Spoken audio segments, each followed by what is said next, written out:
hold it like that. Go on. And there's your 17. But then, because you were deep, and let the radio descend. Back to the finals, please.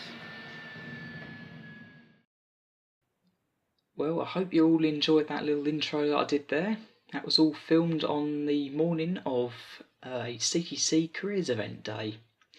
I didn't have too much on that day, and it was a bank holiday weekend, so I felt I could afford to take the day away from work and provide what was hopefully some useful advice to future pilots. So, how did I manage to get in the simulator? Well, I got very lucky. Whenever we volunteer for these days, we get given a schedule of where we have to be at given times. And like I said, I was very lucky. My first reporting point was in the 737-300 flight simulator. Now the good thing about that was the reporting time was before doors opened. So basically we got to set the simulator up with the instructor, and a few of us managed to test it out, so that was quite nice. And we also did the very same thing at the end, so there'll be another clip at the end of this video, same sim but landing in the snow, so that was good fun. So no video last week, but that's alright, we're going to round up both weeks this week. So this week we're summing up week 20 and week 21. So what have we done in these 2 weeks? Well, I'm not going to lie, it's not been the best 2 weeks, so it was very nice to do the open day. That was quite a big motivational booster, particularly getting on the flight simulator, so I felt that was a good call on my part to do that.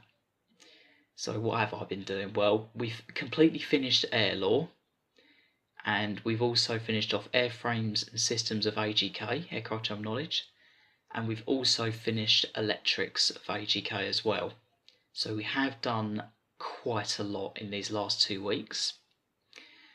What have we covered in air law? Well, I won't go over the really boring stuff. Some of the slightly less boring stuff that we've had.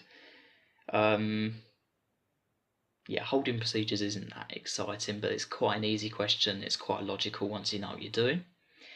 We've looked about airport lighting, so all the different lights. So, for example, taxiway centre lines, they're lit up green, and the taxiway edge lights are blue.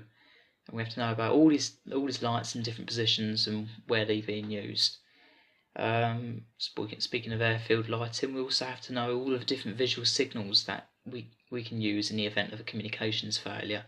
So the tower can use various lights. So, for example, it can use green lights, red lights, and it can tell you whether it's safe to land or not, or whether you need to continue circling. In the event of an emergency, they can use flares if you seem to be ignoring the light signals from the tower. Bit about airfield markings. So you hold short lines. Obviously, you can go over one way and, well, not the other without permission. So, for example, you can go from the runway to a taxiway, and you won't get in trouble for going over the line. But if you do go over the line going the opposite direction, i.e. towards the runway without permission, you will have a runway incursion, and you'll have some difficult questions and phone calls to answer for. Yeah, the rest of air law is very boring, and the problem with air law is I don't find it a particularly logical subject. So for me, it's a very difficult subject to pick up on. We've been advised by our instructors the best way to do air law is to just question bank it, do as many questions as you can, and eventually you will recognise most of the questions that come up in the exam. Obviously, a good basis of knowledge is needed, but there's so much that air law covers, it's almost impossible to remember everything, so you've just got to prioritise what comes up in the exam. Right, let's close that down. Let's do something a bit more interesting. So, I mean, aircraft general knowledge, electrics isn't the most exciting of subjects, but when you've done air law for 5 days straight, that's quite exciting. So, electrics, we actually went to very basic things, really. Things that are covered in A-level physics, even GCSE standard. A lot of this, particularly on the first day, was very easy. Yeah, a bit about batteries, switches, a little bit about magnetism. But then we start to get onto slightly more advanced electrics. So how do we generate power? How is this used within the aircraft? So we've got direct current, alternating current, and how the engines generate the electricity on board the aircraft. Yeah, there's not really a huge amount to say about electrics. I mean, the good thing about it is it actually doesn't come up a huge amount in the aircraft general knowledge exam. I mean, the people I've spoken to, the most I've heard someone get is 7 out of 80 questions.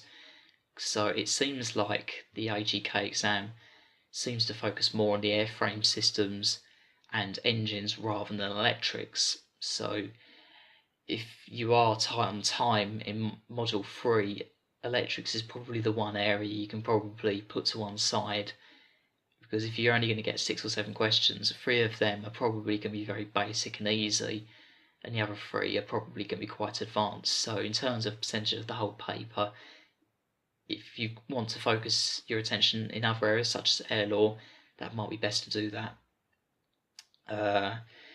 So I won't let this video drag on for too long, because well, hey, I'm a bit tight on time. I'm literally in the middle of a study break at the moment, and we've also had the extended intro, and of course we've got some more footage after I've stopped speaking.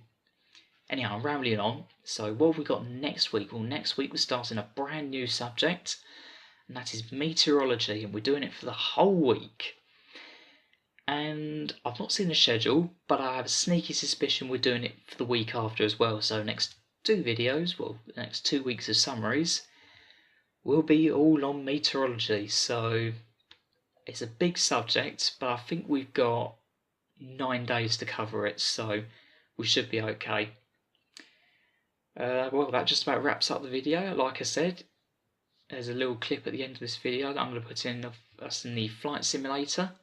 My landing was a bit better, so still missed the centre line, but hey, anywhere on the runway would do at this stage. I'm not exactly qualified to land a 737, and I'm way out of practice. It's been over 5 months since I've even flown the Cessna, so to get it on the runway is very pleasing, shall we say. Anyhow, if you enjoyed the video, feel free to like it, subscribe to the channel, and if you know anyone who is interested in becoming a commercial airline pilot, feel free to share this video with them. And I know I've said this before, but if you are very serious about becoming a commercial airline pilot, attend a careers event, not just CTCs, but other aviation schools out there. Go around, compare them all, and go for the one that you feel is right for you, as you are going to be committing a large sum of money and your time to this, so you want to make a correct decision. As always, thank you very much for watching, and I will see you next week. Enjoy the outro.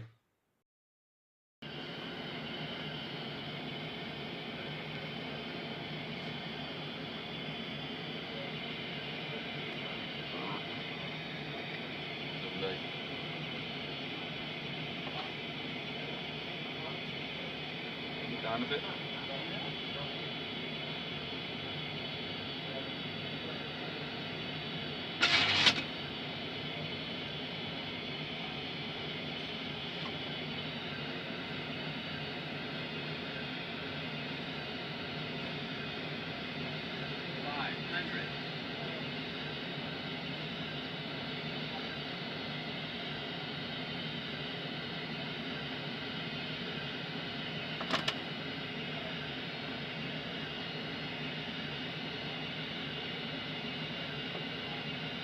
What is this airport? Gatwick. 100. 50. 40. 30. 20.